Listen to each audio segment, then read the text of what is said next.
আমরা tense class 8 শিখবো present perfect. Present perfect কিভাবে আপনি চিনতে পারবেন সেন্টেন্স দেখে, আপনার জীবনে কখনো ভুল হবে না ইনশাআল্লাহ।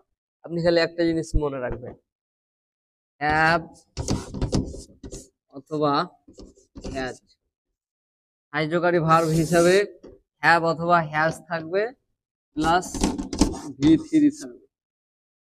এই দুটা জিনিস যদি আপনি দেখতে পান তাহলে ওইটা চোখ বন্ধ করে আপনি মেরে দিবেন কি প্রেজেন্ট পারফেক্ট। প্রেজেন্ট পারফেক্ট সাহায্যকারী ভার্ব হচ্ছে হ্যাভ অথবা হ্যাজ, তারপরে আর হ্যাভ হ্যাজ যদি থাকে কিনা, হ্যাভ হ্যাজ এর পরে মূল ভার্ব থাকলে ওইটা অবশ্যই V3 হইতেই হবে, ফরজ।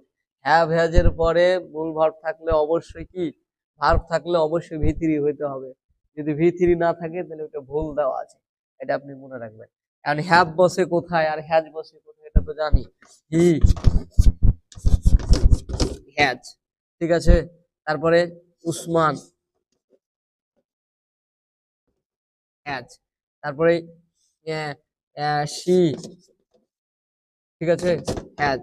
তারপরে এখানে আরো ইট দিতে পারি, ইট হ্যাজ, এগুলোর পরে হ্যাজ বসে। আর বাকি ক্ষেত্রে হ্যাভ বসিয়ে দিবেন যদি প্লুরাল বোঝায়, যেমন ইউ এর পরে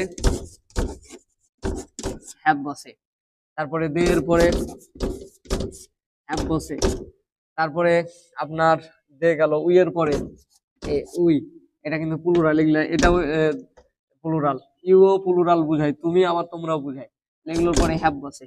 তাহলে কোথায় হ্যাজ বসে কোথায় হ্যাভ বসলে এটা আপনি দেখলেন। এবার আমি সেন্টেন্স তৈরি করছি, দেখেন আমি বলেছি হ্যাভ অথবা হ্যাজ থাকবে প্লাস V3, তাহলে he has, say looked, looked,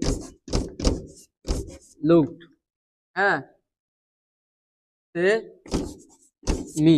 এই দেখেন হি হ্যাজ লুক, এই লুকটা হচ্ছে মূল ভার্ব, এই লুকটা কি, এটা হচ্ছে মূল ভার্ব, কিন্তু এই যে ইডি যোগে এটা কিন্তু V3 হয়ে গেছে, তাহলে এটা কি V3, লুকড, ঠিক আছে, মি। তাহলে সে হ্যাঁ কি করেছে, আমাকে দেখেছে। তারপরে উসমান হ্যাজ, হ্যাঁ, লুকড, লুকড, লুকড, আর